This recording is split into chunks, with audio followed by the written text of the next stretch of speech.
warahmatullahi wabarakatuh. Waalaikumsalam warahmatullahi wabarakatuh. Alhamdulillahirabbil alamin. Wa bihi nasta'inu ala umuri dunya waddin. Wassalatu wassalamu ala sayyidina Muhammadin wa ala alihi washabihi ajmain. Amma ba'du. Yang terhormat Ibu Rifa SPD MPD selaku Kepala SDN Tingkat 1. Yang terhormat Ibu Titin Munawaroh selaku penyaji materi pada hari ini. Ibu-ibu, bapak-bapak Dewan Guru SDN Tingkat 1 yang kami hormati dan kami banggakan. Pertama-tama marilah kita panjatkan puja dan puji syukur kehadirat Allah Subhanahu wa taala yang mana di siang hari ini kita semua diberi kesehatan, diberi kesempatan sehingga bisa berkumpul bersama guna mencurahkan curah pendapat maupun berbagi pengalaman, berbagi ilmu bersama dengan komunitas belajar yang akan dibawakan oleh Ibu Titin Munawaroh. Selawat serta salam semoga selalu tercurah kehadiran Nabi besar Muhammad Shallallahu Alaihi Wasallam. Yang alhamdulillah hingga detik ini, hingga hari ini kita semua mencontoh teladan beliau sehingga kita berharap dan semoga kita selalu bisa membawa tugas belajar dengan lebih baik lagi. Bapak-bapak dan ibu-ibu sekalian, pada pertemuan kali ini yang mana acaranya adalah diseminasi budaya positif seperti yang tertera pada layar LCD. Adapun susunan acara yang akan kita lalui di siang hari ini yaitu pembukaan, dilanjutkan dengan menyanyikan lagu Indonesia Raya, kemudian sambutan oleh Ibu Kepala Sekolah, dan acara inti diseminasi budaya positif dan lain-lain. Mungkin di sini ada yang curah pendapat maupun bertanya jawab dan diakhiri dengan penutup.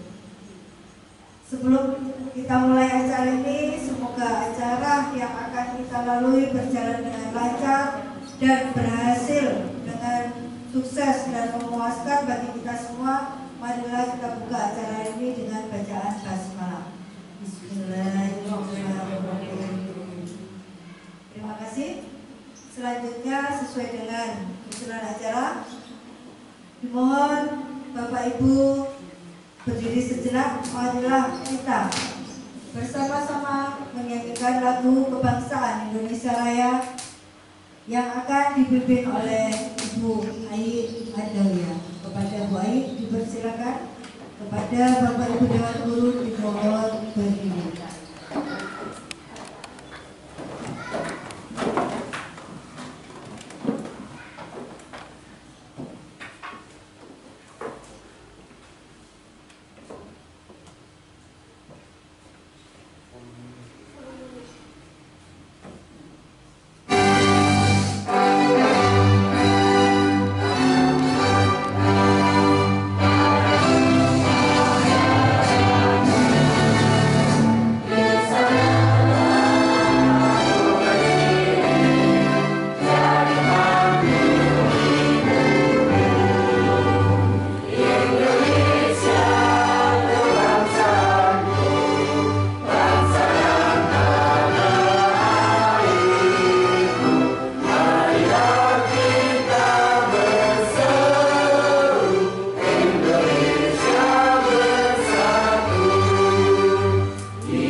Terima kasih.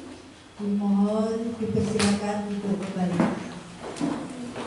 Berikutnya adalah sambutan dari Ibu Kepala Sekolah kepada Ibu Rifa. Dimohon berkenan memberikan sedikit kata-kata atas terlaksananya diseminasi yang akan disampaikan oleh Ibu Rifa. Monggo Bu Rifa.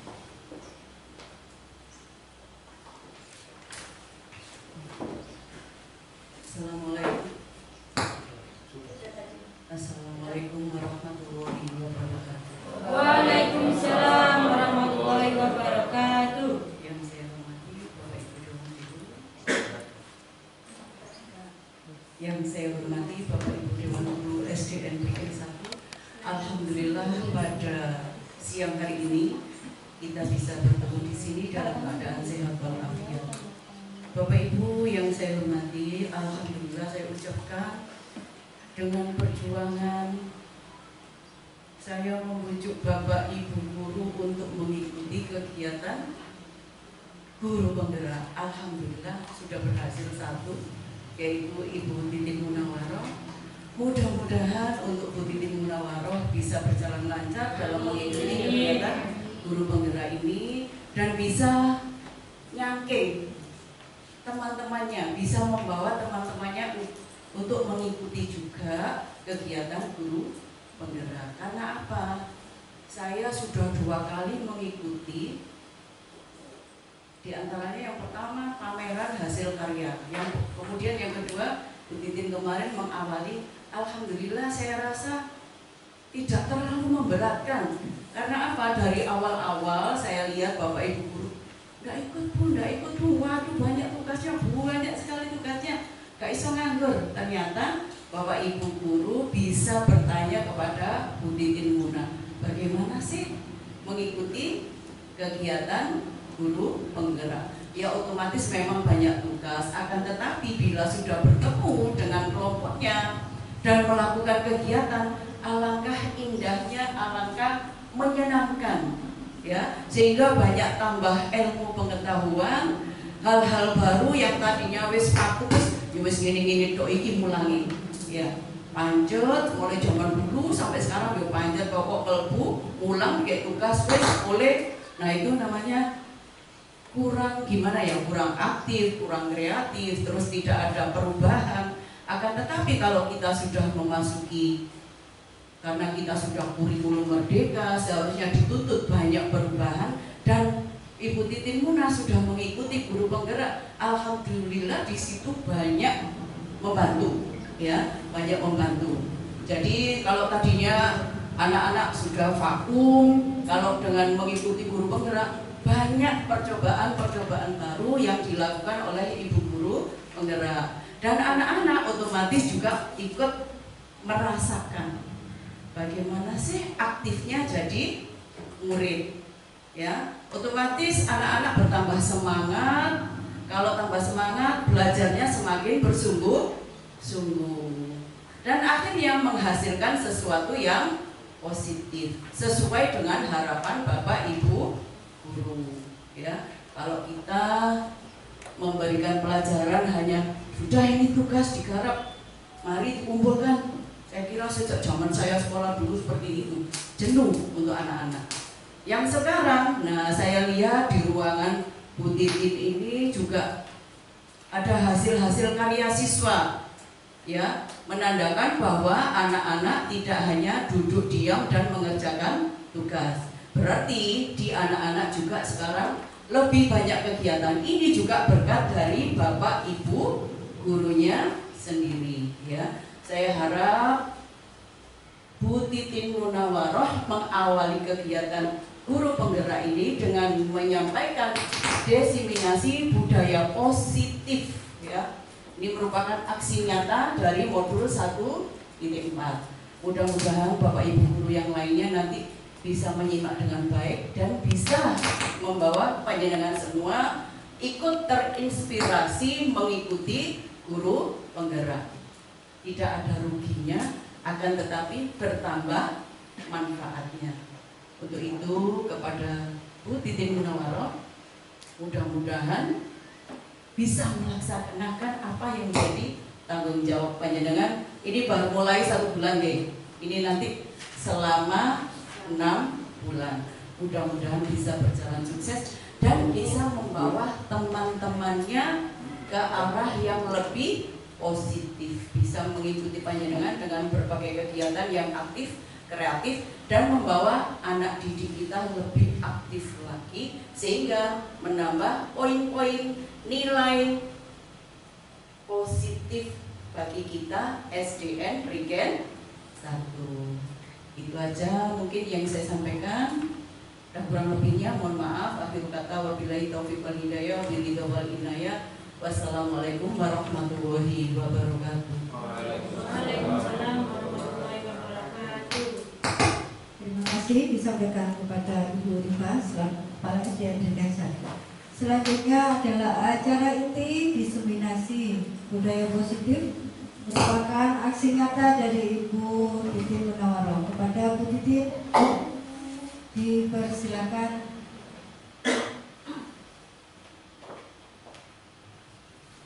Terima kasih. Bismillahirrahmanirrahim. Assalamualaikum warahmatullahi wabarakatuh. Waalaikumsalam warahmatullahi wabarakatuh. Alhamdulillah wassalatu wassalamu ala Rasulillah la haula wala quwwata illa billah. Yang terhormat Ibu Kepala Sekolah, Bapak Ibu Dewan Guru, puji syukur kepada Allah Subhanahu wa taala yang telah memberikan kita rahmat, hidayah serta inayah pada kita.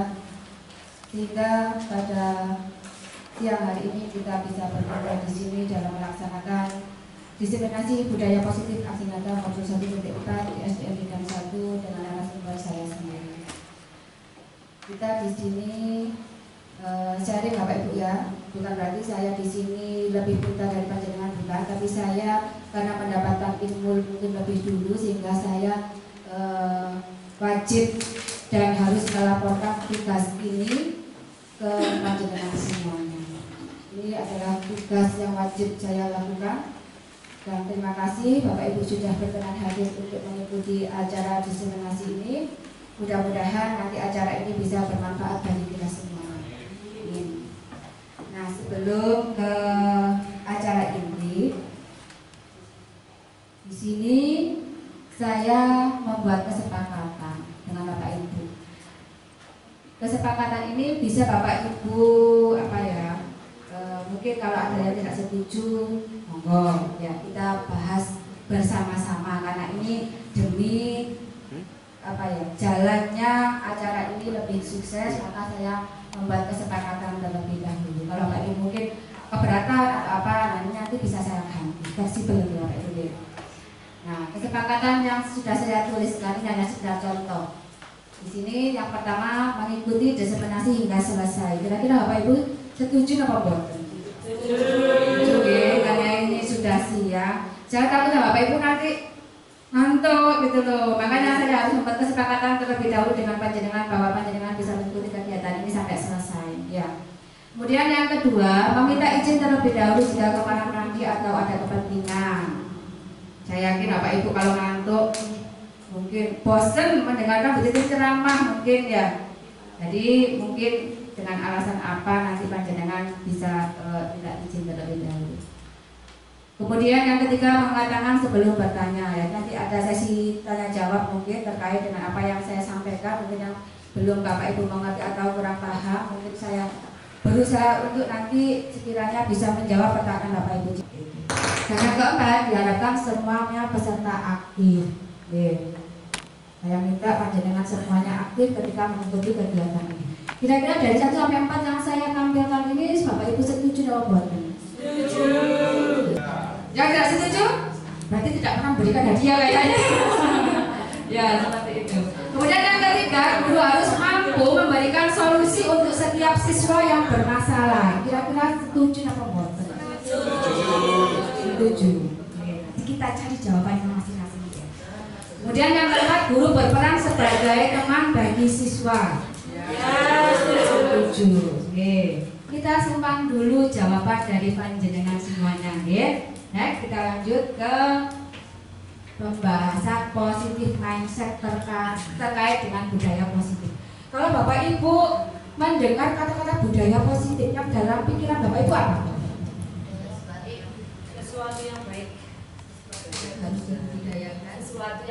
Sesuatu yang baik. Sesuatu yang baik. Sesuatu yang baik. Sesuatu yang baik. Ada lagi apa Ibu? Selain itu aja. Kebiasaan yang baik, kebiasaan yang baik. Oke. Nah, semuanya jawabannya benar. Jadi budaya positif itu merupakan pewujudan dari nilai-nilai atau keyakinan universal yang diterapkan di sekolah. Nah, nilai-nilai di sini pasti nilai-nilai yang positif, bukan nilai yang negatif. Kira-kira yang sudah kita terapkan di sekolah nilai-nilai yang baik itu apa saja, Pak Ibu? Hanya berdoa sebelum belajar, tanggung jawab, disiplin, ya, jujur.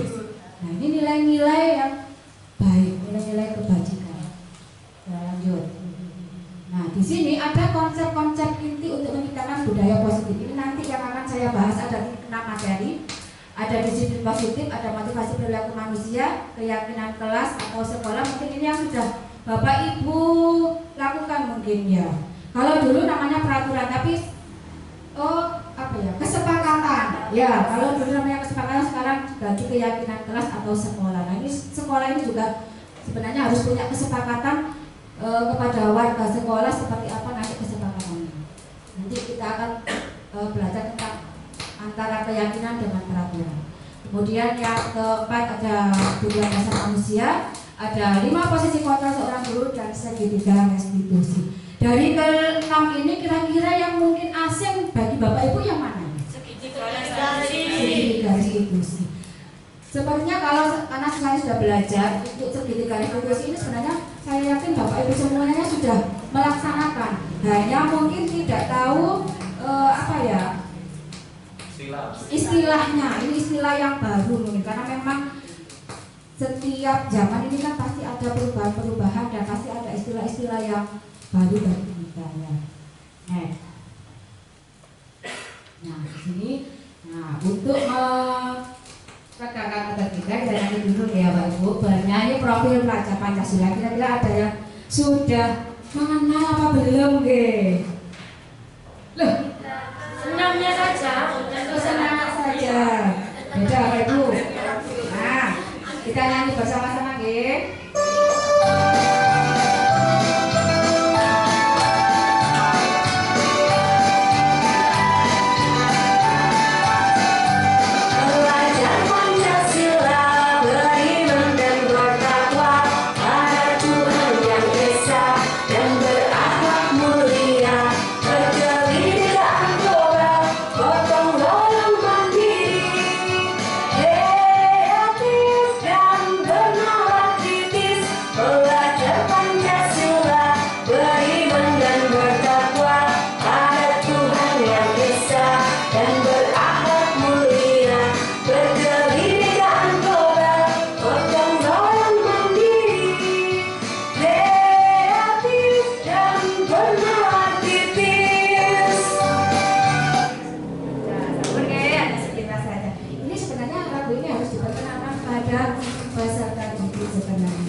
Nyanyinya beda ya, profil pelajar Pancasila. Tapi inilah yang nanti kita angkat di profil pelajar Pancasila, termasuk visi kita nanti pada visi sekolah. Ya, kemarin yang sudah pernah kita bahas terkait dengan visi sekolah sudah sesuai dengan dimensi profil pelajar Pancasila. Nah, di sini ada game membuka genggaman. Nah, ini saya harap mencari pasangan sendiri-sendiri. Oke. Sudah berpasangan. Tidak bisa pasangan, mencari pasangan. Jadi cara main gamenya, tangan saya sendiri saja. main wayang. Ada tugas A, ada tugas B. Nanti bisa ditentukan siapa yang menjadi A, siapa yang menjadi B. Tugas si A, tugas Anda adalah mengepalkan salah satu tangan Anda. Coba Anda bayangkan bahwa Anda menyimpan sesuatu yang sangat berharga di dalam kepalan tangan Anda. Anda perlu menjaga benda tersebut sekuat tenaga karena begitu pentingnya untuk kehidupan Anda. Nah, jadi di sini panjenengan sudah mengerti ya? Tugas yang pertama, panjenengan mengepalkan tangan. Ada teman yang pengen tahu isinya apa sih? Nanti ya. Panjenengan kira-kira membuka kepalan tangan panjenengan apa saja? Nah, tugas yang B. Nah, Lepas ya. mencoba dengan segala cara untuk membuka kepalan tangan. Nah, ini jangan anu Pak ya. Jangan apa main kasar. Oh, enggak. Teman Anda B boleh membujuk. Nah, ini. Membujuk, menghardik, mengintimidasi, tapi kalau sebenarnya ini harus ditinggalkan. Lupa saya kemarin mau menghapus. Marahi, menggoda, menggelitik, bahkan menawari Anda uang agar Anda bersedia membuka kepalan tangannya. Coba itu, oke? Siap, oke, silakan. Kira-kira siapa yang jadi A, siapa yang jadi B? Coba lihatkan. Saya membujuk, ayo tolong ya, buka, saya pengen tahu. Nanti tak isi uang. Enggak biasa mengisikan barang. Barangnya, apa ya isinya? Apakah itu permata atau apa? Pengen tahu saya. Ayo dipraktekkan kira-kira. Ini nanti ada. Aku C. Gak ada Pak, yang C Pak. Kemudian Aku B. itu ada dulu. Nah, bisa lagi. Oke. Ini malaikat nih. Isi bantu Bu Fitri. Ya. Kira-kira ayo kalau Pak dipraktekkan. Dulu aku A, saya B. Saya lebih cocok B. Bu. Saya lebih cocok B. Ayolah, lekat padu. Dikit-dikit. Nah, belajar juga. Terus kamu ya?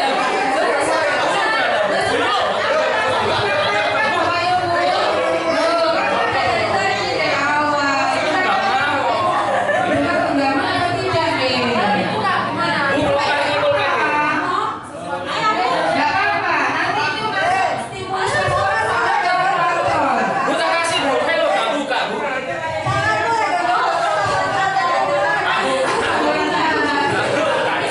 Terus aku yang kamu. Hello, buka komputer. Gak dibuka ini kalau mati ya.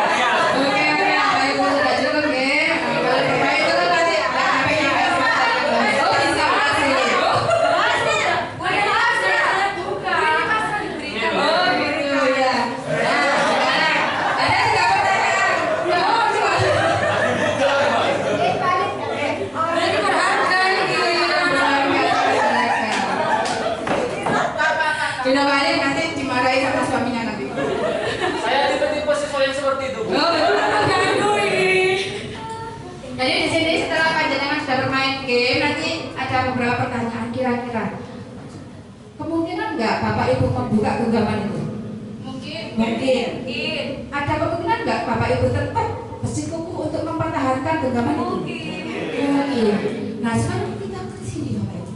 Dalam kegiatan ini sesungguhnya siapa yang mengambil kontrol atau membuka dan menutup kepala Anda?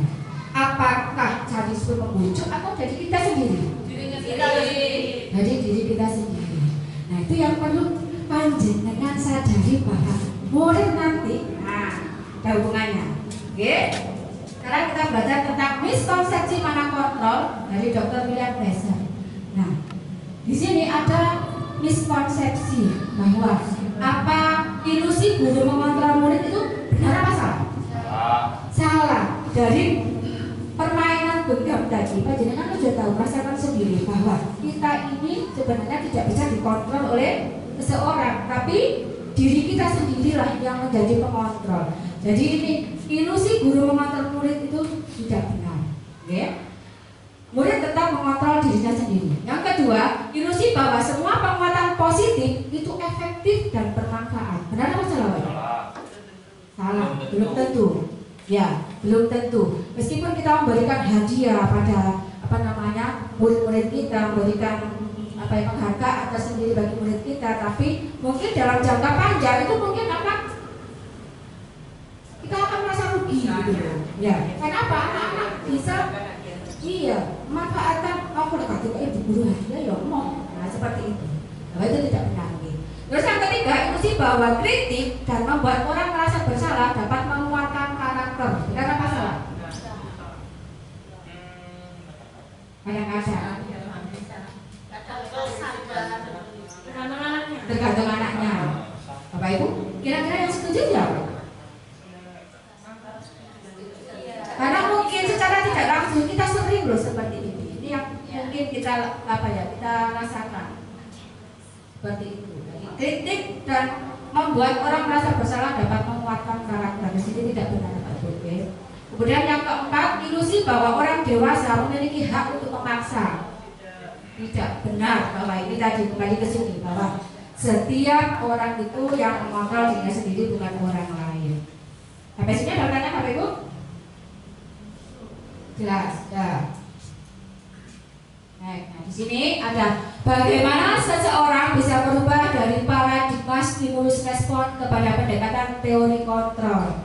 Nah, kalau stimulus respon itu realitas kebutuhan kita itu sama, tapi teori kontrol realitas kita berbeda, kebutuhan kita berbeda. Kalau stimulus respon semua orang melihat hal yang sama, tapi setiap orang di teori kontrol itu memiliki gambaran yang berbeda. Kita mencoba mengubah orang agar berpandangan sama dengan kita. Di teori kontrol kita berusaha memahami pandangan orang lain tentang dunia. Ada pertanyaan Bapak Ibu? Sudah jelas nih. Ya, bahwa kita itu tidak boleh menyuruh orang sesuai dengan keinginan kita. Ya, tapi kita juga harus menerima supaya orang kita itu bisa memahami pandangan orang lain. Kemudian ada perilaku buruk dilihat sebagai suatu kesalahan. Di sini di teori kontrol semua perilaku memiliki tujuan pasti. Anak-anak berbuat negatif, berbuat positif itu pasti memiliki tujuan. Ya, mungkin bisa caper, bisa mencari kasih sayang, bisa mungkin karena tujuannya ingin menguasai. Nah, seperti itu. Kemudian orang lain bisa mengontrol saya. Dalam teori kontrol hanya Anda yang bisa mengontrol diri Anda, yang tadi sudah kita praktekkan. Kemudian saya bisa mengontrol orang lain, Anda tidak bisa mengontrol orang lain. Sama nggih? Kemudian pemaksaan ada pada saat bujukan gagal. Kolaborasi dan konsensus menciptakan pilihan-pilihan baru. Nah, ini nanti kayaknya Pak Alif ini tadi ya. Pemaksaan ada pada saat bujukan gagal. Jadi, oh iya, menciptakan pilihan baru. Benar. Tapi saat menggunakan stimulus respon bukan teori kontrol. Oke, di sini. Kemudian ke dalam stimulus respon, model berpikir itu ada menang dan kalah. Kalau di teori kontrol itu tidak ada kalah, tapi menang. Lanjut, oke. Disiplin. Kalau Bapak Ibu mendengar kata-kata disiplin yang terbesit dalam angan Bapak Ibu itu apa? Tepat waktu, berhubungan dengan peraturan berarti ya. Ada lagi? Menaati segala peraturan. Nah, sebenarnya disiplin positif itu adalah salah satu cara penerapan disiplin yang bertujuan untuk menumbuhkan kesadaran serta memberdayakan anak untuk melakukan sesuatu tanpa sogokan, paksaan atau hukuman. Ini, tapi kita Bapak Ibu guru ya selalu kata-kata awas. Tidak lepas dari itu, apalagi saya ya mungkin ya. Awas dekat nurut. Nah, begitu. Nah, ini berarti kita belum membudayakan disiplin positif. Ingat ya Pak Ibu, kalau disiplin positif itu tidak ada paksaan, tidak ada ancaman atau hukuman apapun. Oke, mudah-mudahan setelah panjenengan menerima materi dari saya bisa berubah semuanya, khususnya saya. Oke, karena saya sudah menerima materi lebih dulu. Nah, ini terkait dengan disiplin positif ada nilai-nilai kebajikan universal yang sesuai dengan profil belajar Pancasila. Ada berapa profil belajar Pancasila Bapak Ibu? 6. Ada 6. Yang pertama, beriman dan bertakwa pada Tuhan Yang Maha Esa dan berakhlak mulia. Yang kedua, berkebinekaan global. Yang ketiga, royal, patriotik. Nah, ini yang sudah kita nyanyikan bersama-sama tadi. Nah, ini mungkin perlu kita sosialisasikan juga pada siswa-siswa kita, biar bukan hanya di mulut tapi harus dipraktekkan sesuai dengan kehidupan sehari-hari. Lanjut. Nah, di sini Bapak Ibu bisa mengamati motivasi perilaku manusia. Ada 3 yang saya tampilkan motivasi perilaku manusia yang ada di sini. Kira-kira Bapak Ibu memilih bunga yang nomor berapa nih? Sesuai dengan Bapak Ibu.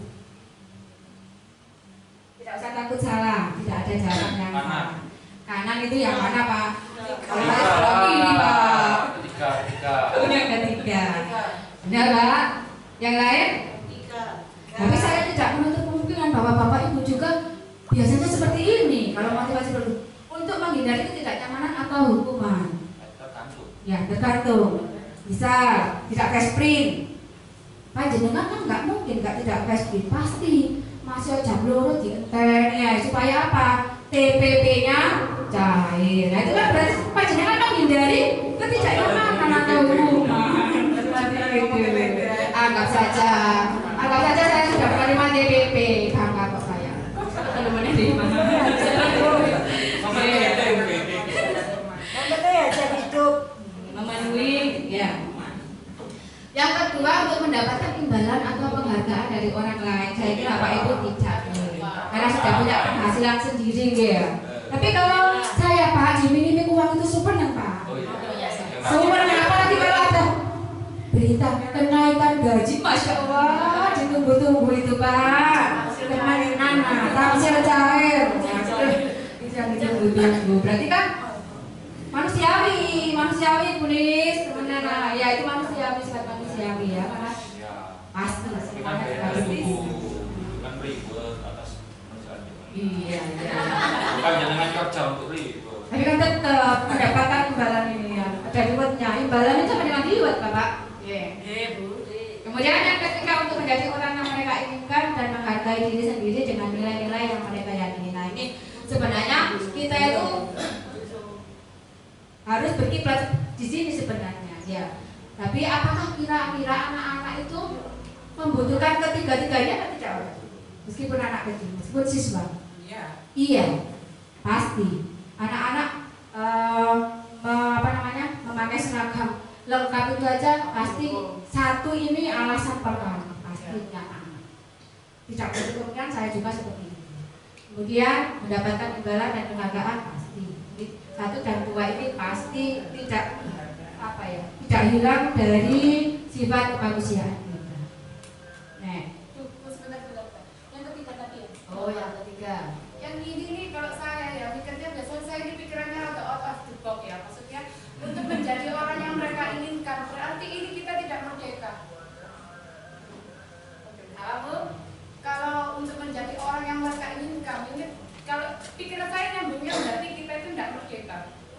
Oh begitu. Untuk menjadi orang yang mereka inginkan dan menghargai diri sendiri dengan nilai-nilai yang mereka percaya. Bukan mereka orang, tapi mereka dirinya sendiri. Dirinya sendiri. Orang yang mereka inginkan. Iya. Siapa yang mereka Dirinya inginkan? Dirinya sendiri. Ya anak itu. Orang yang mereka inginkan. Iya, dari Jangan. jadi di sini jangan Bu Siti di dibedakan sini mereka itu kata ini sama mereka kalau ini kan posisi kita kalau mungkin karena menghindari tidak nyaman berarti kan ini faktor dari eksternal. Ya. Ini eksternal, nah ini internal dari diri sendiri seperti itu. Untuk menjadi orang yang mereka inginkan. Iya, mereka Nanti kita inginkan. nggak independen loh Bu. Anak-anak sebenarnya. Tadi kan sudah saya bahas di pertama tadi. Kita kembali ke sini. Ya. Kamu ingin, Nah ini. mereka menginginkan Semua perilaku itu memiliki tujuan. Ya. Panjenengan jangan melihat bahwa nilai positif apa negatif dari siswa itu tidak memiliki tujuan. Nah, di sini anak-anak ketika dimotivasi tiga perilaku manusia ini, nah disinilah peran dari siswa itu yang diinginkan bahwa mereka memiliki tujuan diri sendiri. Ini nanti yang PR kita untuk membuat anak-anak itu bisa perilakunya sesuai dengan keinginan sendiri dan tumbuh dari dalam diri mereka sendiri dari faktor intrinsik bukan dari eksternal. Sampai sini, Pak? boleh menambahkan Bu Titin? Iya. Ini katakan keinginan Bu Titin tujuan kan harus yang positif, yang baik. Semua Bapak Ibu guru kepingin yang baik. Nah, saya kepingin sekali menyatakan diri saya seperti yang panjenengan inginkan. Nah, saya juga seperti itu.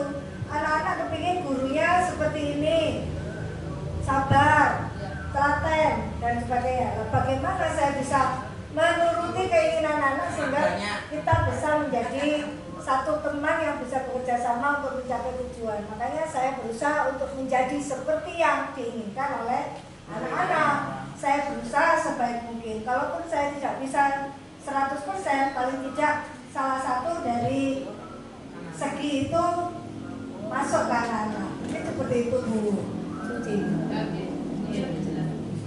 Oh, terima kasih. Bisa diterima.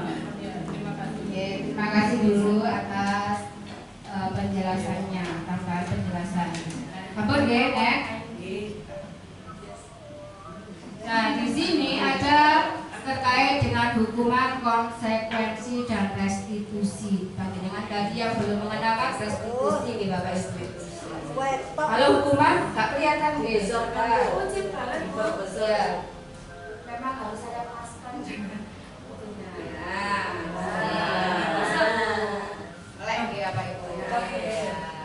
Di sini hukuman, konsekuensi dan restitusi. Hukuman di sini adalah identitas yang gagal. Kenapa identitas yang gagal? Karena sesuatu itu menyakitkan. Pasti anak-anak ketika mendapatkan hukuman pasti akan menyakitkan, tidak nyaman, jelas. Korban mendapatkan keadilan, setiap kulit anak akan tersakiti, berlaku dan sebagainya. Ini nanti akan kita bahas sendiri, tidak kita bahas sekarang ya. Hanya sekedar contoh saja. Kemudian kalau konsekuensi itu sesuatu yang harus terjadi. Biasanya konsekuensi ini tidak melibatkan siswa, tapi guru yang membuat. Seperti itu. Atau sekolah. Jadi ada satu pihak yang membuat, tapi siswa menerima konsekuensi. Ya, ini tidak nyaman. Kemudian kalau restitusi, ini merupakan pilihan. Restitusi itu kita mengajak siswa untuk menyelesaikan masalah sendiri, memberikan solusi. Yang memberikan solusi itu kita nanti kalau bisa itu anak-anak sendiri, bukan dari kita. Jadi menguatkan untuk murid atau anak dalam jangka waktu yang panjang. Sekedar contoh saja ya, itu nanti kalau memang perlu dibahas lagi nanti akan saya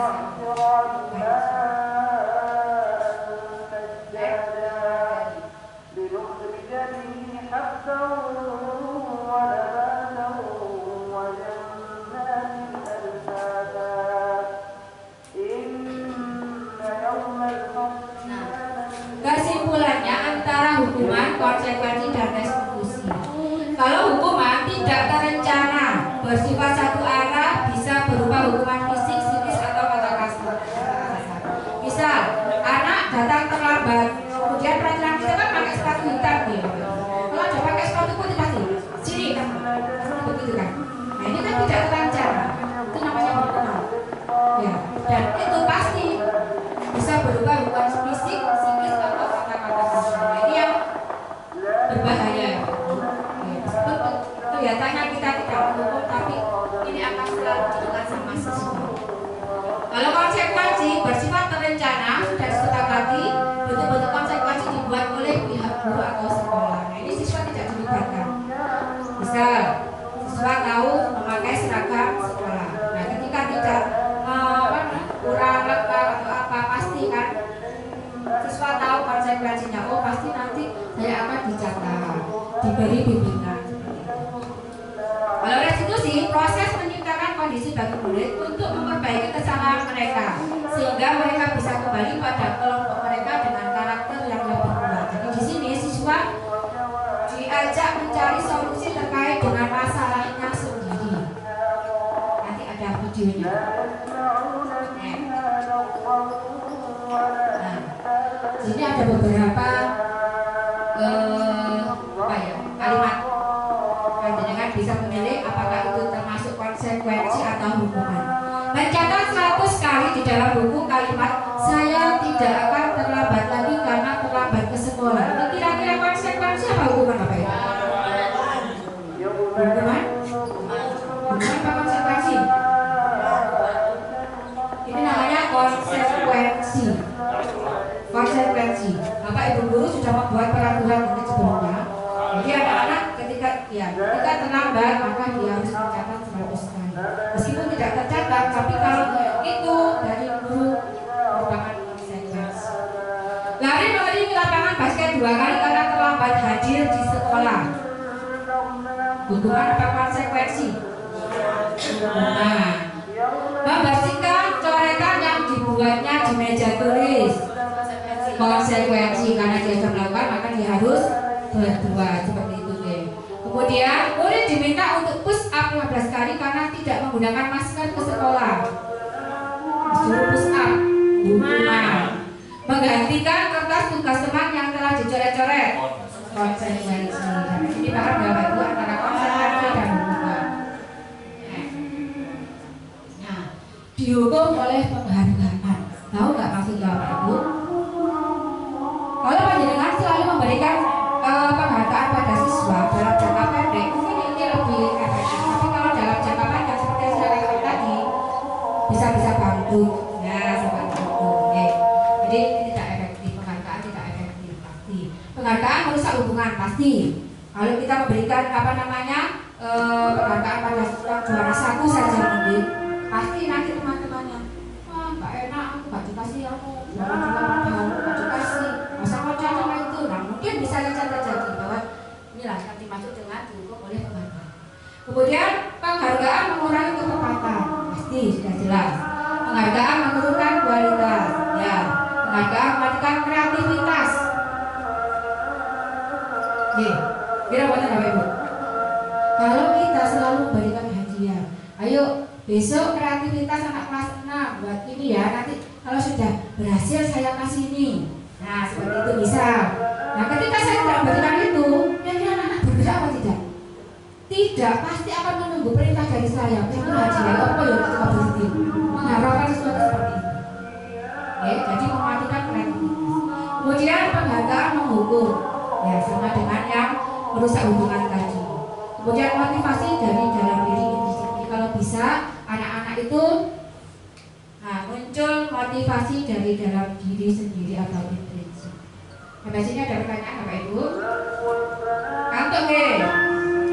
Perlu ice breaking? Lanjut, oke.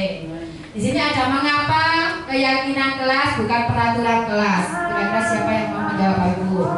Ini biasa ngantuk Pak Buci ya Pak Buci. Baru tak langsung. Mengapa keyakinan kelas bukan peraturan kelas Pak Buci? Kalau peraturan itu kan dibuat untuk memaksa siswa. Kalau keyakinan berarti ada rasa ikhlas yang muncul dari diri kita dan siswa kita. Itu tangan Pak Buci. Jadi ada lagi nggak yang pengen menjawab? Kenapa keyakinan bukan peraturan? Yang cewek. Ibu-ibu, bapak-bapak. Ini udah dari kesempatan. Kalau peraturan itu lebih ke dibuat oleh guru sehingga tanpa ada kesepakatan dari siswa. Jadi siswa tidak diikut sertakan dalam membuat peraturan di kelas atau sebuah kesepakatan di kelas. Tapi kalau keyakinan kelas, siswa diikutkan atau disertakan berdiskusi dalam membuat kesepakatan kelas. Jadi mereka merasa bertanggung jawab dalam melaksanakan hal tersebut. Terima kasih Bu Ayu. Beri tepuk tangan yang meriah untuk Bu Ayu. Jawaban Pak Buci dan Pak Buci sama Bu Ayu sudah benar.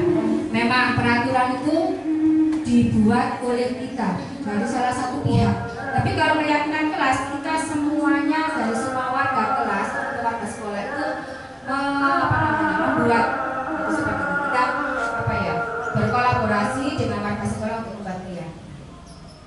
Nah, mengapa kita memiliki peraturan tentang menggunakan helm pada saat mengendarai kendaraan roda 2 atau motor? Kira-kira ini peraturan apa keyakinan Bapak Ibu? Peraturan. Kalau penggunaan helm supaya untuk keselamatan, kira-kira bagaimana? Kalau jenengan meyakini apa tidak? Meyakini. Dari sebuah peraturan, tapi kita meyakini bahwa ketika kita menggunakan helm, ternyata kita melindungi diri dari keselamatan kita. Nah, nggak tahu ya, namanya musibah kan kita nggak tahu katanya apa. Kalau berbicara terkait dengan sanksi atau denda, mungkin kena tilang, nah itu baru mungkin peraturan. saya tidak pernah melepaskan helm saya saat berkendara. Karena itu merupakan keyakinan dari saya untuk selalu menjaga keselamatan jalan. Yang kedua, mengapa kita memiliki peraturan tentang penggunaan masker dan mencuci tangan setiap saat? Ini masuk peraturan apa kira-kira keyakinan Bapak Ibu? Ini harus saya tanyakan kepada Ibu Kepala Sekolah ini karena yang sering selalu kalau pada waktu COVID ya peraturan selalu taat melindungi diri dari penyakit mungkin Bu, karena selalu menggunakan masker seperti itu. Jadi ini keyakinan kita sesuai dengan keyakinan apa yang kita harapkan.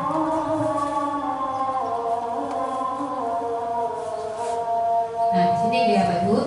Jadi bedanya antara keyakinan dengan peraturan. Kalau keyakinan kelas itu dibuat berdasarkan kesepakatan antara guru dan siswa dan bersifat universal. Paham ya? Saya kira semuanya paham. Kalau peraturan biasanya dibuat oleh guru yang bersifat satu arah. Jadi di sini siswa atau warga sekolah itu tidak dilibatkan. Peraturan memang sudah ada dari dulu ya. Lanjut ya terkait dengan keyakinan kelas yang akan kita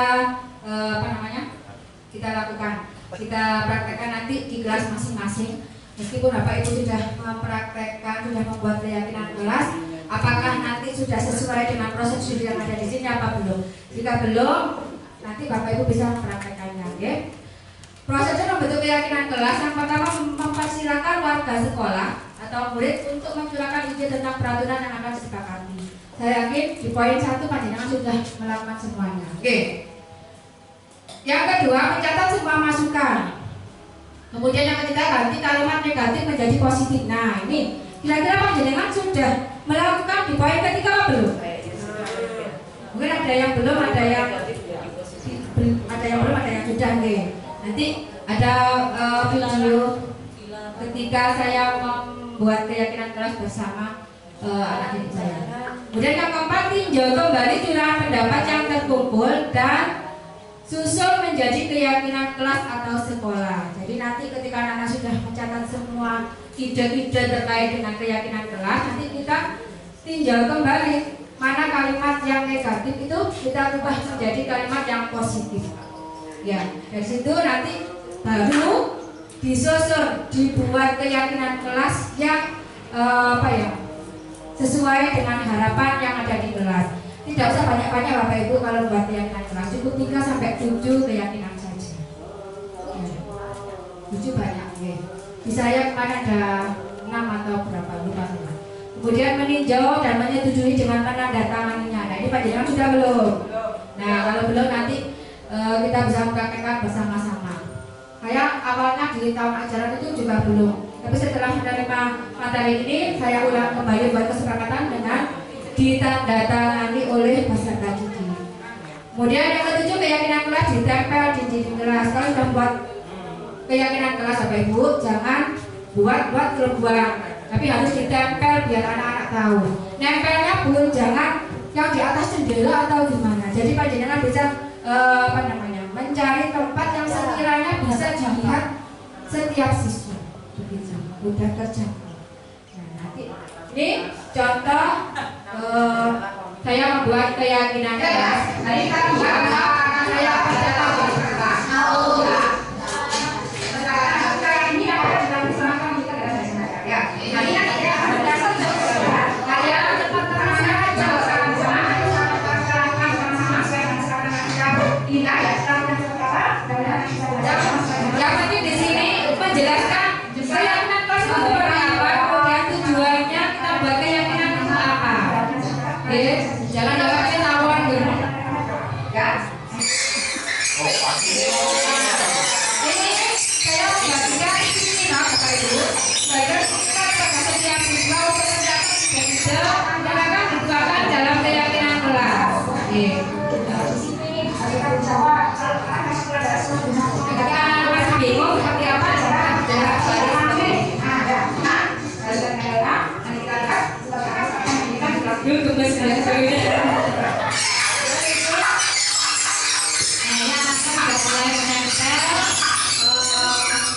terkait dengan kelas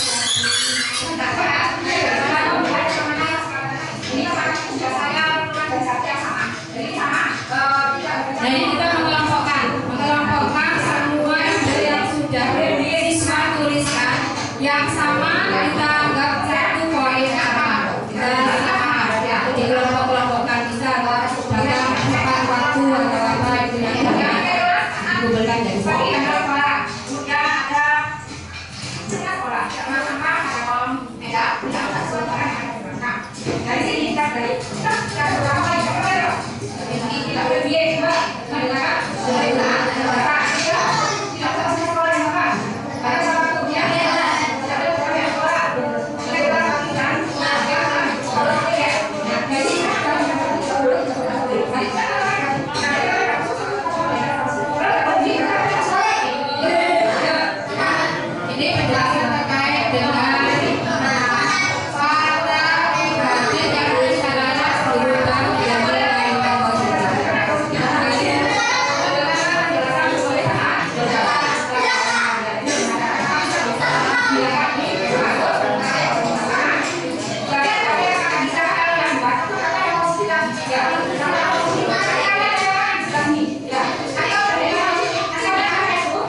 buat di bersama anak-anak. Nah, Bapak Ibu mungkin kalau kelas 1 mungkin ada pertanyaan nih. Bu, gimana itu kan kelas 6. Nah, kelas 1 kan belum bisa baca. Apalagi menulis. Kesulitan saya. Nah, ini panjenengan bisa menyiapkan gambar-gambar mungkin yang berhubungan dengan keyakinan yang positif tadi. Nanti anak-anak panjenengan bisa oh gambar ini kira-kira positif atau tidak anak-anak seperti itu. Jadi dibantu seperti itu kalau untuk kelas 1 mudah. Jadi memudahkan. Jadi saya praktekkan di kelas 2 itu lisan. Bisa.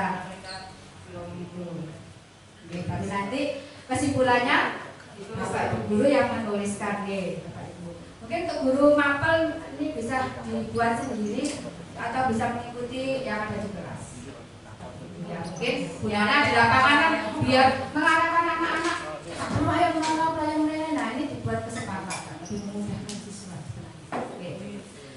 Nah yang berikutnya kita bahas tentang 5 posisi kontrol guru. Mungkin panjenengan sebelumnya sudah pernah mendapatkan materi ini waktu CGP Bu Cici atau Pak Imam saat apa namanya KKK kemarin.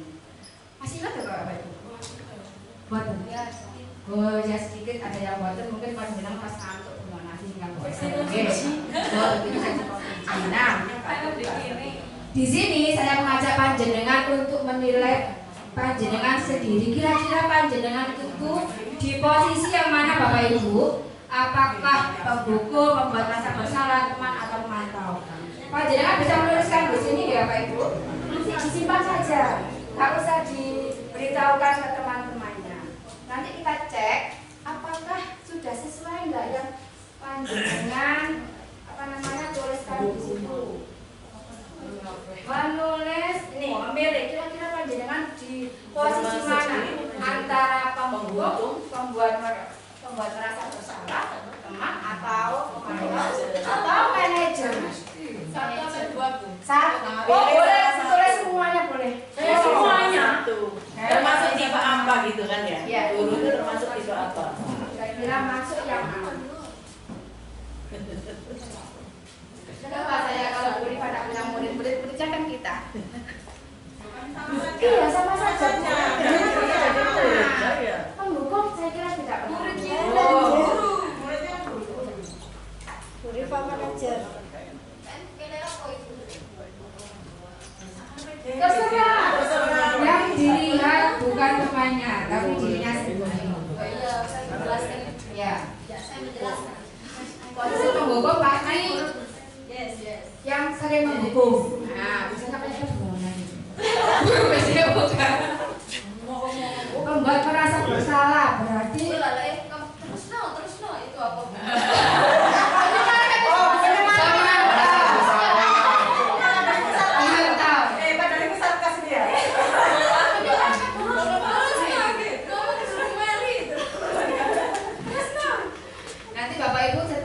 Lihat video nanti mungkin akan mengetahui sadar. Oh iya, ternyata saya posisinya di sini ya. Ya sudah berapa sudah? Kita lihat. Berikut contoh video kontrol dari posisi pembuku. Ini posisi pembuku. Yang mati, yang mati.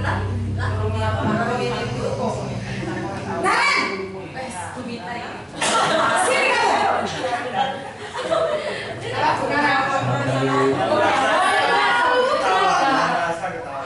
kamu deh, pasti terlambat. Maaf Bu, saya Apa coba? Alasan kamu apa lagi? Kapan sih kamu tidak terlambat? Malas sekali ya kamu jadi anak. Saya Dasar pemalas. Gak kapok-kapok sih kamu. Sudah berapa kali terlambat? Sana, kamu keliling lapangan basket 2 kali. kenapa saya harus ke lapangan basket Bu? Lapangan bola Kamu malah ibu. Berani-beraninya jawab. Sudah terlambat, masih berani jawab pula. Sekarang, keliling lapangan basket 5 kali sekalian. Biar kapok. Cepat. Pergi sana ke lapangan basket. Itu adalah posisi pembuku Bapak Ibu. Bisa melihat nih bagaimana suara yang dilontarkan ya, menghardik, kasar ya, dengan nada tinggi. Nah ini posisi pembuku. Oke, ingat-ingat. Posisi membuat merasa bersalah.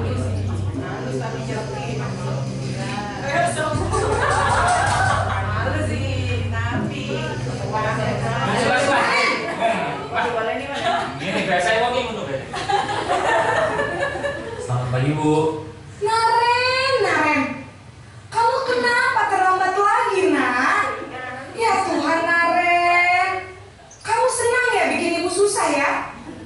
Kalau kamu terlambat lagi, nanti ibu yang ditegur bapak kepala sekolah, nak. Disangka ibu tidak bisa membina kamu. Duh, gimana ini? Maaf Bu. Duh, Gusti Naren, kamu suka ya kalau ini kepala sekali. Terus, sekarang ibu harus tulis apa yang di buku absen? Ini kamu sudah sering terlambat loh. Ibu harus apa coba? Maaf Bu. Maaf sekali. Ya sudah, lain kali jangan bikin ibu susah lagi ya nak ya. Ibu tidak akan kuat lagi kalau kamu begini terus. Bisa jadi kalau ibu Maaf ya Bu, maaf sekali. Jadi sudah bisa bergambaran ya Bapak Ibu terkait dengan positif hukum sama pembuat merasa bersalah. Kalau pembuat merasa bersalah kata begitu dulu tadi ngomongnya halus tapi nyelek. Nah seperti itu. Kan nggak ada pula di Bu. Playing victim itu Bu. Ya itu beberapa apa ya ekspresi. Kita lanjut ke posisi teman.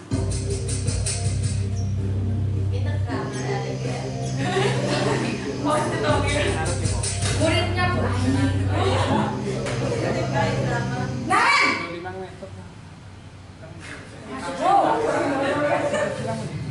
Selamat pagi Bu. Wah, sudah jam berapa ini Nak? Terlambat lagi ya saya. Iya Bu, habis ibu saya lupa mengabarkan saya Bu.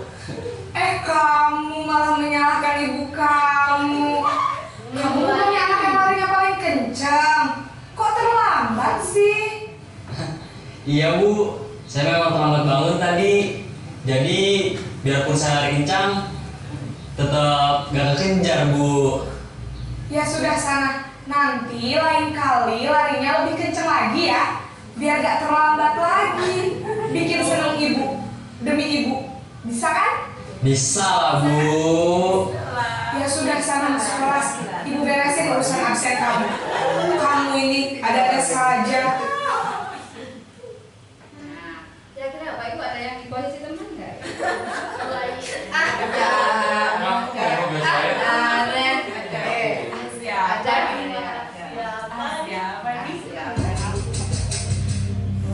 Posisi pemantau. Bukan semak-semak ya. Monitor.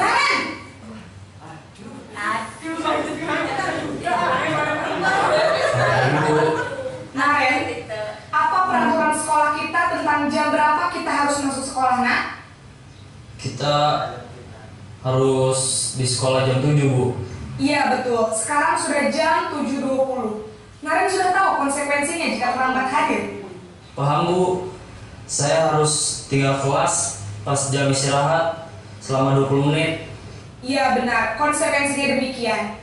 Jadi nanti jam 9.30 pas istirahat, kamu harus tinggal di kelas, kerjakan tugas tambahan untuk ketertinggalan kamu, ya? Baik Bu. Oke Bapak Ibu. Ini posisi manajer terakhir.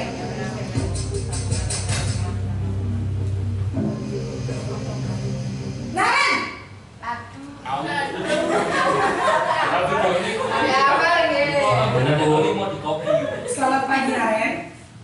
Maaf Bu, saya terlambat. Iya, sekolah masuknya jam 7, sekarang sudah jam 7.20. Jadi sekarang bagaimana ini Naren? Maaf Bu, saya lupa setel alarm saya semalam. Baiklah, menurut kamu, keyakinan sekolah yang mana yang perlu kamu tingkatkan? Menghargai diri sendiri dan orang lain mungkin ya Bu. Setuju. Jadi, apakah Naren meyakini prinsip saling menghormati tersebut? Iya Bu, saya meyakininya. Apakah Naren bersedia memperbaiki masalah keterlambatan ini? Bersedia Bu. Bagaimana kamu akan perbaiki masalah keterlambatan ini? Saya akan coba untuk tidak lupa menyetel alarm saya Bu. Baik, kalau Naren lupa menyetel alarm di rumah, ada orang yang kira-kira bisa bantu mengingatkan tidak? Ada Bu, kata saya, Kak Emma. Ada lagi selain Kak Emma? Selain Kak Emma, ada ibu saya. Baik, jadi yang mengingatkan Naren adalah Kak Emma dan ibu kamu ya? Kira-kira akan mulai set alarm kapan nih Naren? Setelah pulang sekolah, akan segera saya lakukan. Baik, jadi Naren akan setel alarm untuk bangun besok pagi dan akan diingatkan oleh kakak dan ibunda Naren ya. Ada lagi yang mungkin perlu dilakukan Naren agar tidak terlambat bangun lagi? Tidak ada Bu. Baik Naren, terima kasih untuk kerjasama kamu. Sekarang kamu perlu kembali ke kelas untuk belajar. Baik Bu, terima kasih. Nah itu 5 posisi kontrol yang sudah Bapak Ibu lihat. Sekarang kira-kira Bapak Ibu, dari kelima posisi kontrol itu manakah yang paling ideal untuk siswa-siswa kita? Yang terakhir, yang manajer. Sekarang coba Bapak Ibu lihat kembali tulisannya, apakah sesuai dengan posisi manajer apa belum? I can be your friend and your manager. Oh, teman, oke. Ya, setelah harapan saya Bapak Ibu, setelah harapan saya ya, mungkin harapan semua, mungkin Mas Menteri juga, kalau apa namanya terkait dengan posisi kontrol guru ini, diharapkan semuanya masuk dalam posisi manajer. Jadi bukan memberikan solusi, tapi kita mengarahkan anak itu membuat solusi tersendiri untuk masalah, ya, untuk masalahnya sendiri. Seperti ini. Ya. Nah, sekarang kita lihat. Telat 1 kali nggak apa-apa berarti Bu ya? Tidak apa-apa, kan peringatan Bapak. Ya, peringatan. Nah, seperti ini ya. Jadi di posisi penghukum tadi, seperti yang saya katakan tadi bahwa setelah kita melihat video, ternyata nadanya tinggi ya, berbicaranya dengan nada tinggi, menghardik, menunjuk-nunjuk, bentak, menyindir ya, dan hukumannya bisa hukuman fisik atau psikis. Dampak yang diperoleh murid, pasti murid cenderung memberontak. Ya, ketika kita di posisi penghukum, ketika kita ngomong dengan murid pasti memberontak. Saya teringat sama Rizky. Jadi teringat sama Rizky. Ya. Kemudian murid menjadi pendendam. Pendendam pasti. Ya. Kalau ketemu Pak Ali, ya karena Pak Ali biasanya penghukum pasti ada Pak Ali melengos, dendam, nggak mau. Lihat mukanya saja mungkin nggak mau seperti itu ya. Kemudian tidak mencintai guru pasti. Kalau membuat merasa bersalah, suara, maaf ya Bapak Ibu, pas ngantuk. Suaranya lembut, tenang, tapi kata-katanya melalaikan menyakitkan. Iya, guru menyatakan hal-hal yang merasa kesalahan ada pada murid. Tolonglah, nanti kalau kamu seperti ini, nanti saya yang dimarahi. Kan itu tadi yang dikatakan sama bu gurunya. Ya, dampak yang diperoleh murid membuat murid merasa bersalah. Pasti itu karena aku ya, Bu Titin marahi Bu Tifa. Ya, rendah diri dan menarik diri dari lingkungan pasti. Kemudian kalau di posisi teman, nah suara guru ramah, sangat ramah. Nah, kamu sangat ramah. Tapi kayaknya terlalu lebay. Terlalu lebay. Iya. Ya, aktor Bu yang main tadi Bu. Kalau kita Pak Alif seperti itu nggak tadi bilang teman katanya. Tapi nggak nggak seperti itu kan? Iya. Tapi nggak seperti itu. Itu tadi aktor. Contoh yang samanya tadi urusan absen saya beresin itu salah. Oh, Iya. Iya. Teman ya teman, salah ya salah. Iya. Jadi suaranya guru ramah, cenderung bersenda gurau, murid senang, aman dan akrab, rasa akrab dengan gurunya. Identitas yang tercipta di sini sukses, tapi masih ada dorongan eksternal tadi. Namanya di sini. Ya. Dampak yang ditimbulkan dari murid tidak mandiri dan bergantung pada satu orang. Lek gak bumi kasih ngomong aku yang ngomong. Nah, seperti itu. Lanjut. Pemantau. Nah, kalau pemantau suaranya datang, tidak emosional, tercipta identitas diri positif berhasil. Guru mengarahkan murid berdasarkan peraturan dan konsekuensi. Jadi tadi sudah terarah. Pemantau tetap memantau saat siswa diberikan sanksi. Ini pemantau. Dampaknya murid akan menghitung konsekuensi dan hadiah tanpa memahami sepenuhnya nilai kebajikan yang dituju. Tidak sepenuhnya mandiri. Nih masih ada kekurangannya. Oke. Di manajer, suaranya netral, tidak emosional, tidak terlalu ramah, juga tidak bernada tinggi. Tercipta identitas positif berhasil. Guru membuat pertanyaan-pertanyaan bermakna agar membuka pikiran murid. Guru membimbing murid untuk mencapai masalah secara mandiri. Nah, ini yang diharapkan Bapak Ibu semuanya masuk di posisi ini. Dampaknya nanti pasti murid mandiri, percaya diri dan dapat memecahkan masalah. Sampai sini bisa dipahami ya Bapak Ibu? Ada pertanyaan? Jelas. Sangat jelas. Nah, sekarang kita beralih ke kebutuhan dasar manusia. Kebutuhan dasar manusia ada berapa Bapak Ibu? Kurang 3 materi ya Pak? 3.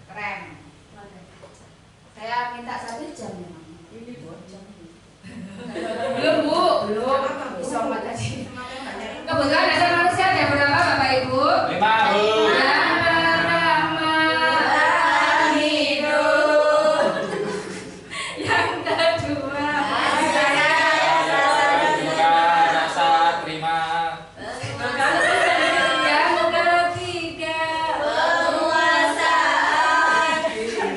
ketiga yang keempat Juga kebebasan. yang terakhir ya biar jangan tuh apa itu semangat semangat pagi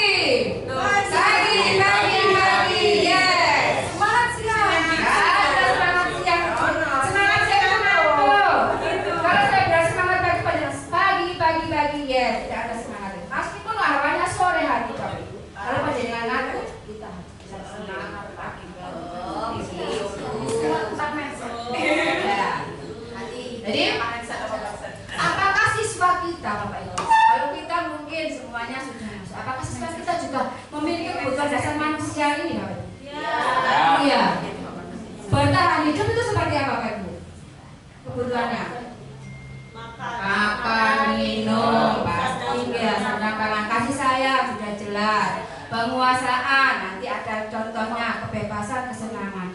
Saya yakin setiap manusia yang hidup pasti ini kebutuhannya ya. Ada 5 kebutuhan yang harus tercukupi. Nah, ini ada beberapa kalimat terkait dengan kebutuhan manusia tadi. Aku senang main kejar-kejaran dengan bu guru, seru. Kira-kira itu masuk yang mana ya? Kebutuhan dasar yang mana ya? Kesenangan, karena sudah dapat kesenangan ya. Ibu kejar aku karena bu guru sayang aku. Kesayangan. Dan anak itu pengen rasa sayang, rasa diterima. Oke. Yang ketiga, aku hebat kan? Bisa bikin bu guru kejar aku. Berarti kebutuhan yang mana? Penguasaan. Jadi bu guru sudah dikuasai, Bapak bu guru sudah mau mengejar dia. Aku bosan belajar mewarnai terus di dalam kelas. Perlu kebebasan Bapak. Bebas, ya kebebasan. Ya duit. Lanjut. Dunia berkualitas. Masuk materi selanjutnya. Kalau berbicara tentang dunia berkualitas itu berhubungan dengan album. Album kira-kira perjalanan panjenengan selama ini itu seperti apa? Nah, coba dilihat siapa orang-orang yang paling penting dalam hidup Anda. Itu punya jawaban tersebut. Panjenengan sudah punya album. Akan ditaruh di mana dunia berkualitas itu? Panjenengan pasti akan menyimpan rapat-rapat. Orang pasti yang disimpan itu siapa? Orang-orang yang penting kan? Yang penting dengan kita. Kalau orang nggak penting, pasti kalau putri skip. Jadi putri juga bukan kanesi. Nah itu namanya dunia berkualitas. Oke. Kemudian nilai-nilai kebajikan apa yang terpenting dalam hidup Anda? Coba Ibu Mita. Dalam dunia berkualitas pasti ada nilai-nilai kebajikan yang terpenting. Kenapa panjenengan menyimpan sebuah album itu? Pasti kan ada nilai-nilai tertentu. Saya coba Bapak Asani. Iya. Nilai-nilai kebajikan apa yang terpenting dalam hidup Anda kira-kira Pak? Semangat Bapak. Untuk mengenang Kebajikan. Nilai-nilai kebajikan. untuk mengenang masa-masa bahagia. Masa-masa bahagia. Ya. Tetap semangat ya Pak. Nilai-nilai yang ditanamkan Pak Asar itu kayaknya nilai kebajikan yang berupa semangat, semangat yang tinggi untuk menghadapi segala kehidupan. Ya. Yang ketiga, kalau Anda menjadi orang yang ideal, karakter atau sifat apa yang paling Anda inginkan di saat itu? Santai, tidak ada jawaban yang salah. Kita sharing saja. Lebih percaya diri. Ada lagi? Oh, enggak ini. Cek. Katanya ini Pak. Jadi sudah belum? Ya, Bu Mita menginginkan karakter yang setiap orang kalau sudah memiliki rasa percaya diri pasti nanti melangkahnya itu mudah. Tapi kalau yang minder, nah ini masih perlu dituntun. Masya Allah, perlu dituntun. Lanjut, apa pencapaian Anda yang Anda sangat banggakan? Kira-kira siapa yang mau menjawab nih? Yang belakang kayaknya, dia kanan tuh.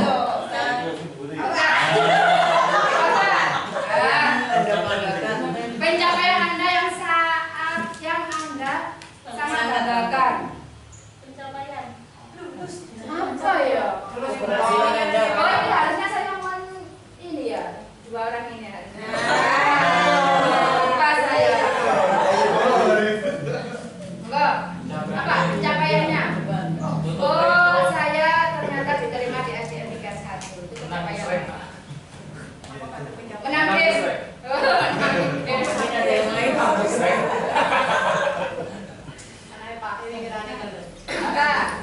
Saya berhasil menjadi guru.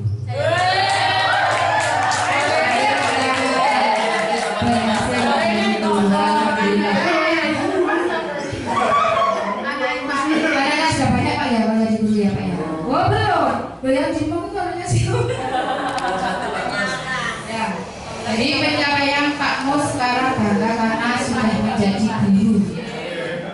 Apa pekerjaan ideal bagi Anda? Saya yakin semuanya akan menjawab sama. Oke, karena posisi kita semuanya sekarang sama.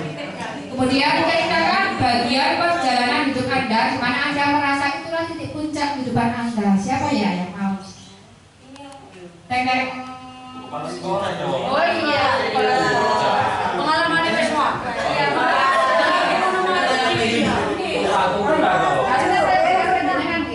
Ceritakan bagian perjalanan hidup Anda di mana Anda merasa itulah titik puncak dari hidup Anda.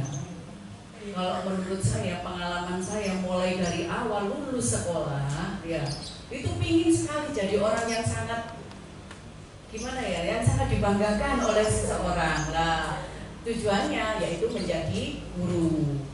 Dari menjadi guru, pengalaman-pengalaman sangat luar biasa. Ternyata saya punya ilmu, saya bisa mendidik anak-anak yang tadinya nggak bisa, sekarang bisa. Tadinya yang nggak bisa ekspresi menyampaikan sesuatu ke depan, sudah bangga bisa. Dan itulah yang membuat saya merasa bangga menjadi seorang guru. Apalagi sekarang di puncak saya sekarang sebagai kepala sekolah.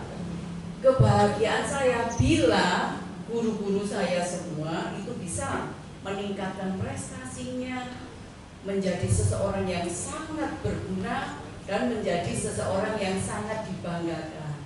Itu salah satu ekspektasi. Beri tepuk tangan dulu. Terima kasih Bu.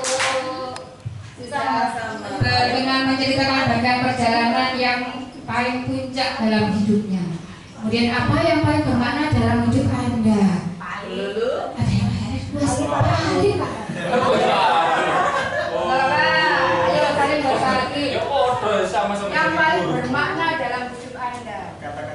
Tidak harus jadi guru Bapak.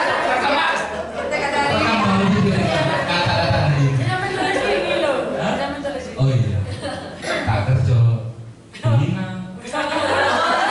kerjanya tidak boleh lagi. Tak gue. Apa yang paling bermakna dalam hidup Anda? Kalau saya sendiri sih bisa apa ya, membimbing, mengarahkan anak-anak didik saya menjadi orang yang pribadi yang baik, bukan anak yang pinter, anak yang berprestasi bukan, tapi anak yang baik. Karena dari sifat baik itulah nanti akan mengikuti prestasi, kepintaran, dan tujuan-tujuan yang diinginkan lainnya mungkin bisa dicapai anak tersebut di kemudian hari. Itu menurut saya. Terima kasih, beri tepuk tangan Pak Ali. Jadi Pak bisa menyimpulkan ya Pak Ibu, dunia berkualitas itu isinya apa saja. Jadi Panjenengan bisa merekam di sebuah album kenangan Panjenengan terkait dengan apa yang sudah terjadi di sini. Lanjut. Nah, Ini pembahasan kita yang terakhir, segitiga restitusi. Panjenengan tadi yang belum mengenalkan ini. Jadi di segitiga restitusi namanya saja segitiga. Maka ada 3 tahapan dalam penyelesaian masalah. Masih ingat restitusi Bapak Ibu? Restitusi tadi masih ingat apa belum? Belum. Kita naik lagi ya. Restitusi itu apa? Restitusi itu penyelesaian masalah. Nah, nih yang paling bawah. Ya, ada. Tadi memang nggak lihat, sekarang sudah lihat. Makanya ada. Ya. Jadi restitusi adalah proses menciptakan kondisi bagi murid untuk memperbaiki kesalahan mereka, sehingga mereka bisa kembali pada kelompok mereka dengan karakter yang lebih kuat. Ini menurut Bosen tahun 2004. Hampir sama dengan manajer tadi. Ya, mengarahnya nanti kita ke sana. Ya, posisinya ke sana. Yang paling penting apanya Pak Ibu kalau restitusi Bu? Nah, kita lihat dari namanya segitiga restitusi, maka kita harus mengikuti 3 tahapan dari segitiga restitusi Pak. Yang pertama itu kita mengidentitas masalah. Nah, ini yang pertama kita harus menstabilkan identitas dulu. Jadi ketika anak-anak siswa memiliki permasalahan, kita tanya dulu, distabilkan dulu. Tidak harus langsung di-justice, oh kamu itu salah. Jadi dicari dulu kesalahannya seperti apa, identitas. Yang kamu lakukan apa? Identifikasi. Jadi yang kamu lakukan adalah benar seperti ini. Nah, ini, ya, menstabilkan identitas. Ya, ini contohnya. Tiap orang pasti pernah melakukan kesalahan. Jadi contoh seperti itu. Kamu bukan satu-satunya yang pernah melakukan ini. Ini salah satu contoh kalimat yang ada dalam menstabilkan identitas. Yang kedua, kalau kita sudah menstabilkan identitas, maka kita ke validasi tindakan yang salah. Ketika anak-anak tadi sudah melakukan kesalahan, pasti akan melakukan, loh, kamu itu ngapain tadi? Diapain orang itu mangkok. Nah, kita validasi tindakan yang salah. Apakah tadi karena bertengkar sudah nempelin apa enggak? Nah, kita validasi. Apa benar tindakan yang dilakukan tadi benar atau salah? Iya, divalidasi. Contohnya, kamu tentu punya alasan mengapa melakukan itu. Adakah cara yang lebih efektif untuk mendapatkan apa yang kamu butuhkan? Nah, ini contoh kalimat validasi tindakan yang salah. Oke, dan yang terakhir ini menyatakan keyakinan. Apa benar yang dilakukan tadi itu sudah benar apa tidak? Ya, menanyakan keyakinan. Keyakinan kelas apa yang telah kita sepakati, kamu itu menjadi orang seperti apa, itu salah satu contoh kalimat yang diucapkan dalam menanyakan keyakinan. Nah, Kalau jawaban itu jawabannya jadi maling Pak. Pak, kalau panjenengan seperti itu Pak, berarti panjenengan masih dalam posisi apa? Loh, enggak Bu, itu tadi bercanda. Oh, bercanda. Nanti kalau dengan mulut jangan bercanda Bapak Ki. Nanti bisa apa yang menimbulkan persepsi diri yang tidak jelas. Khawatir nanti, Pak Ali menambahi saya. Seperti itu. Nah, ini contoh dari segitiga restitusi. Contohnya, kita menyelesaikan masalah dengan cara segitiga restitusi. Siapa? Sudah lama nggak ketemu Sarah? Kenapa hari ini ada di sini? Kesel Pak, kesel banget. Masa aku dikatain tukang fitnah Pak? Ya aku marah lah. Aku balik ngatain Eka di depan kelas. Kesel banget. Oh begitu. Ya pasti kamu marah dan kesal.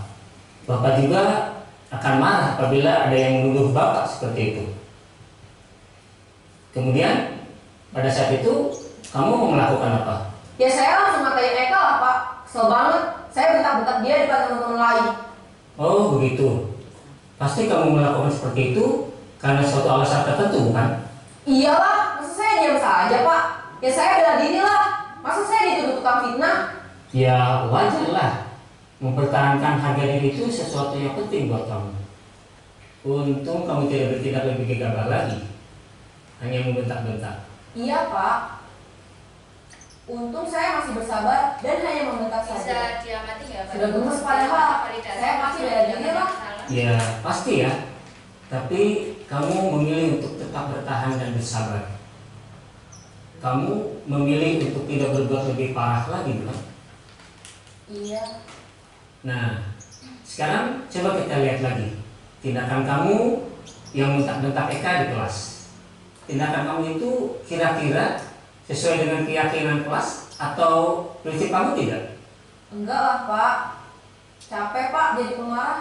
Jadi keyakinan atau prinsip mana yang kurang sesuai dengan keinginan kamu? Ya, saya sebenarnya sangat menghargai orang lain.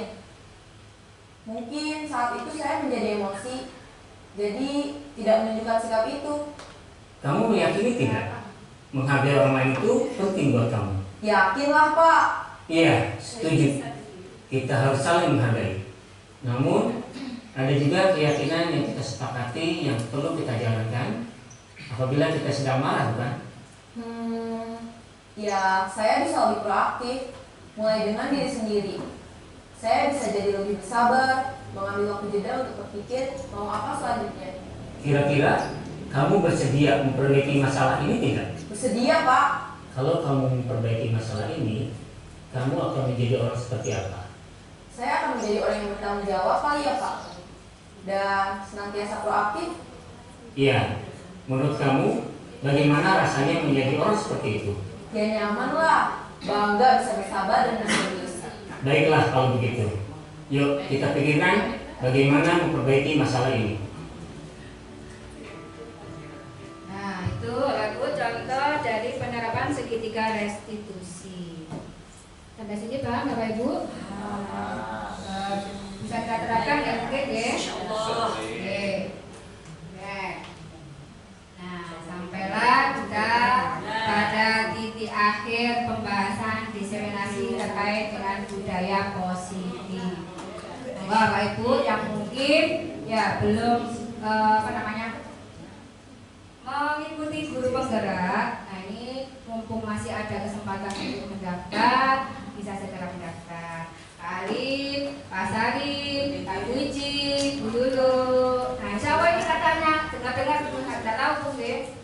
Angkatan sebelah sini angkatan yang terakhir katanya. Seperti itu. Seperti itu. Makanya baru mau kesempatan karena Alhamdulillah. banyak. Pak, jangan bilang alhamdulillah, pasti nanti ada protokol lain. Diseminasi, bukan saja diseminasi. Gitu, ya. Kalau panjenengan ikut guru penggerak itu nanti ada nilai plus-plusnya.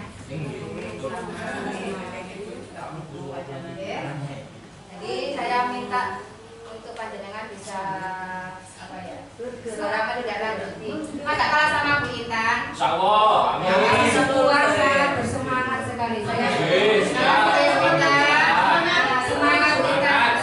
Tenang, suka-suka saya. Saya berikan rumah dong. Gratis. Oke. Saya kira itu Bapak Ibu yang saya sampaikan. Kira-kira ada pertanyaan? Tidak. Ada pertanyaan apa tidak Bapak Ibu? Terkait dengan budaya positif yang saya sampaikan. Wajahnya saya kembalikan lagi ke pemandu acara. Saya akhiri ya Bapak Ibu. Assalamualaikum warahmatullahi wabarakatuh.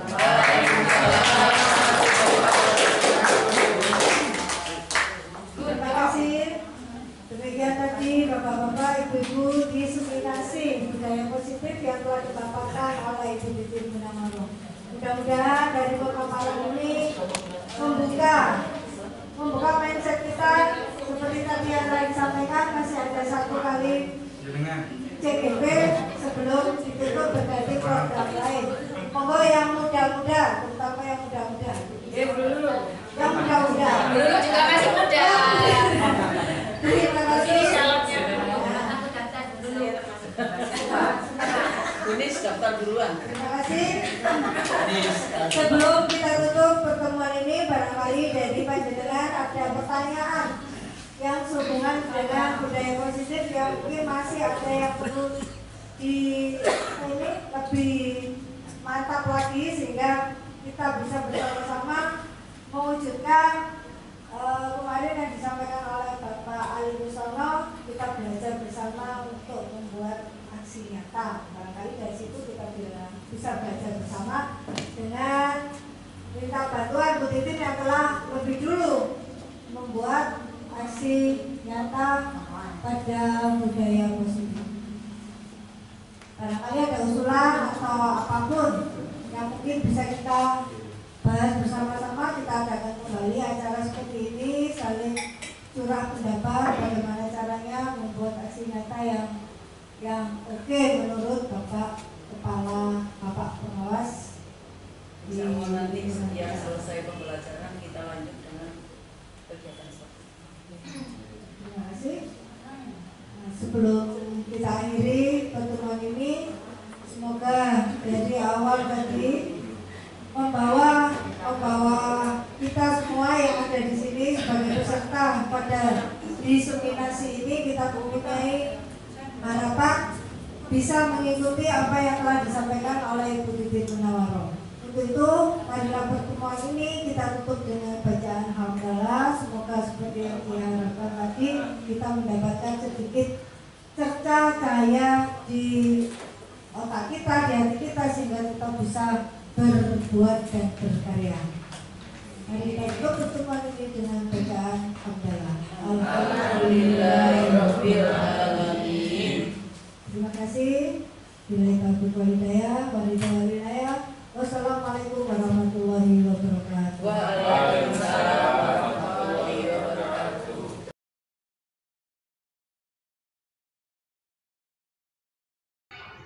Assalamualaikum warahmatullahi wabarakatuh. Saya Bu Fitri Wahyuningsi, rekan dari Ibu Titin Munawwaroh. Saya akan memberikan umpan balik terkait diseminasi budaya positif yang sudah disampaikan oleh Bu Titin Munawwaroh.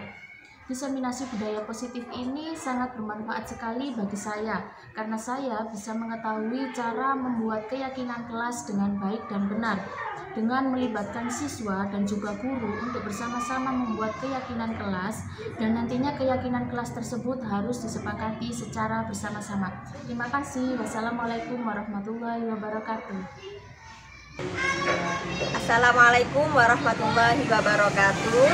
Saya Intan Izadi Asti dari SDN Berikan 1, rekan Bu Titin Munawwaroh. Terima kasih kepada Bu Titin Munawwaroh telah menyampaikan diseminasi budaya positif yang sangat menginspirasi kita semua. Semoga ilmu yang didapat dari Bu Titin bisa bermanfaat juga buat kita semua. Semangat untuk Bu Titin, terima kasih. Wassalamualaikum warahmatullahi wabarakatuh. Assalamualaikum warahmatullahi wabarakatuh. Saya Ayi Robiatul Ataliyah, guru kelas 4A di SDN Berikan 1. Saya rekan dari Bu Titin Munawwaroh. Saya telah menerima diseminasi budaya positif dari Bu Titin Munawwaroh. Sebelumnya saya sangat berterima kasih kepada beliau karena sudah menjelaskan dengan sangat jelas dan saya sudah sangat memahaminya terkait dengan 5 posisi kontrol guru kepada siswa. Awalnya saya memilih sebagai teman, ternyata posisi itu masih ada negatifnya. Nah, menurut materi yang kemarin, posisi yang paling cocok yang diterapkan adalah posisi sebagai manajer. Di situ guru tidak boleh menyalahkan dan guru sebaiknya mengarahkan kepada siswa untuk kalau menghadapi masalah dia mencari solusinya sendiri. Nah, mungkin itu selanjutnya akan saya terapkan kepada siswa. Sekian dari saya, mohon maaf. Wassalamualaikum warahmatullahi wabarakatuh. Hari ini kita akan membuat kesepakatan kelas. Kalian tahu apa kesepakatan kelas? Tahu.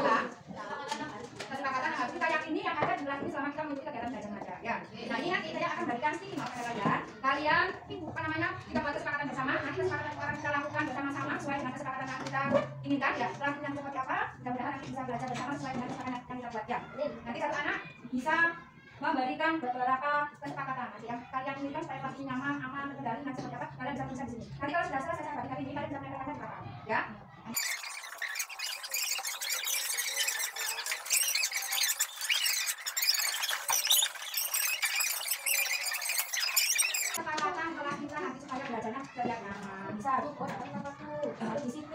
bertanggung jawab. Kalau masa pelajaran semua mendengarkan, kemudian aktif melihat kegiatan pelajaran, ya tidak rame. Nah ya, nah, kalau sudah ditanggalkan, nanti kita lihat seperti apa kesepakatan yang diinginkan di kelas ini. Sudah selesai, bisa ditanggalkan di lapangan.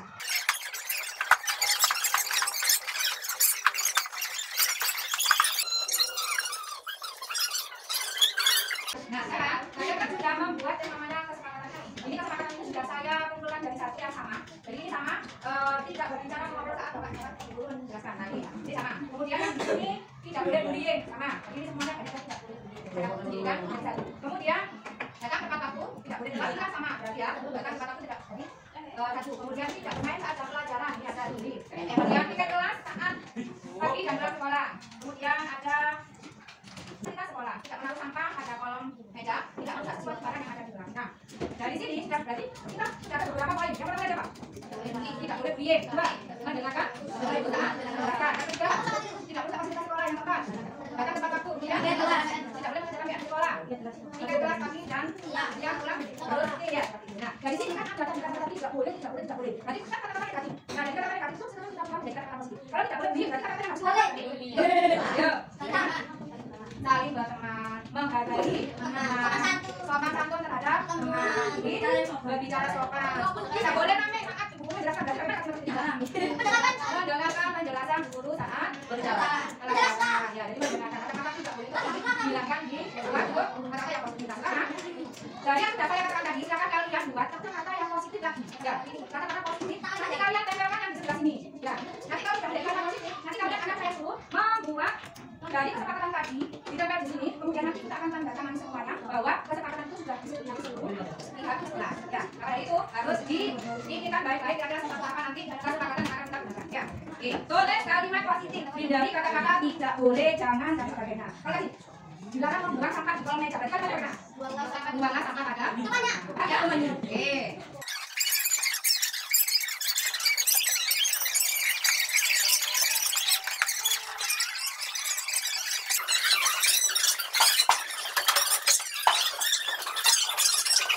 Disiplin dan tanggung jawab. Berarti ini sudah ada berbicara sopan, saling menerima pendapat, sudah tanggung jawab. Dan enggak? Betul tidak ini? Betul.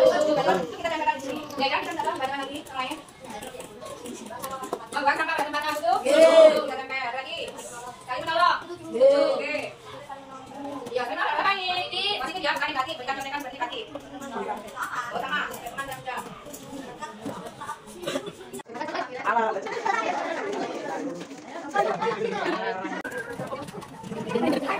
Kata sudah kita apa namanya sepakati bersama dan kita datangani dan kita menunjukkannya. Jadi bagaimana perasaan kalian ketika saya suruh membuat seperti itu? Senang ya? Kalau senang berarti kalian harus sesuai dengan apa yang kalian inginkan. Jadi ketika nanti pelajaran sama dengan jadi kata yang lain, kalian bisa melakukan keyakinan yang sudah kita buat bersama. Ini paham? Oke. Pertanyaannya?